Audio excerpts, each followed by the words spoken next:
What's the trainees' top tips for getting assistant psychologist roles? Let's go. When you're doing it through the NHS on track, they will want to just be able to shortlist you as quickly as possible. So go through all the essential and desirable characteristics, bullet point them, and say how you meet each one, so they can just go tick, tick, tick. Yeah, facts. Nice one. The short answer is I don't know, because I never got one. I suppose my advice would be that you don't have to get an AP role. There's a few different routes into the DClin. So I was something called a TAP, which is more or less an AP with a different name.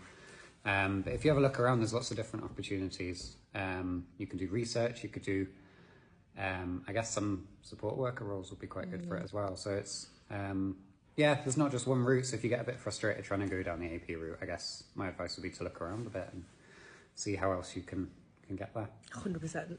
Yay! Have you got any top tips for people trying to get assistant psychologist roles? No, because I didn't do an assistant psychologist role, so my top tip would be to explore other options as well, and it's not the be all and end all to have an AP role. I done support working on the wards, on an inpatient ward, and then I applied to IAPT to be a support worker in IAPT, and then trainee PWP, la-di-da-di-da, story goes on. So on so far? Have you got any top tips for people applying for assistant psych jobs? Do not settle for an honorary role. Honorary role? Yeah, facts. yeah. Oh, we can't. It's too much pressure. Okay. Assistant. Do not give up. Okay, you're gonna.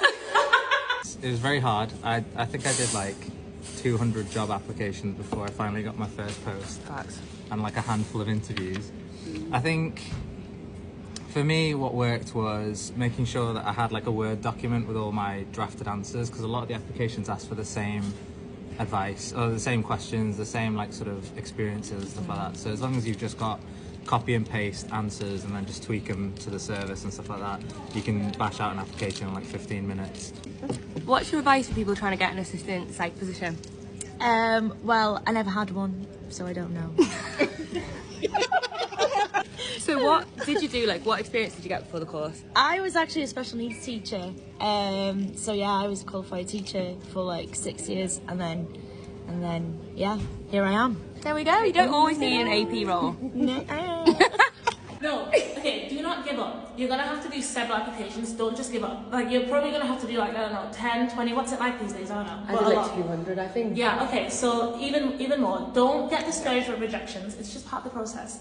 And you'll be fine. You'll be fine. Also, painful truth, but don't be afraid of having to move cities. I have to move cities, but it was worth it. I loved it. It was so worth it. And but yeah, just don't limit yourself. If you can't afford to do like voluntary posts and stuff like that, just don't do that.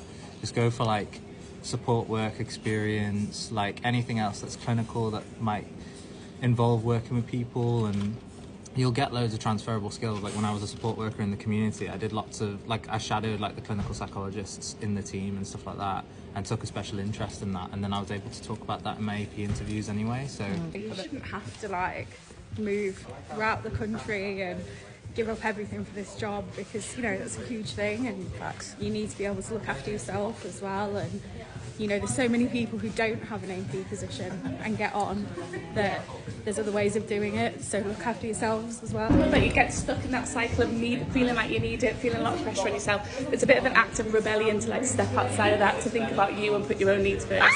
Yeah. Okay, so do not settle for an honorary role, and every application that you do, make sure you tailor it to the job. I know it takes ages, but just try and be quick with it. Just little changes, so that you've got so that they know that you're not just using like a stock response.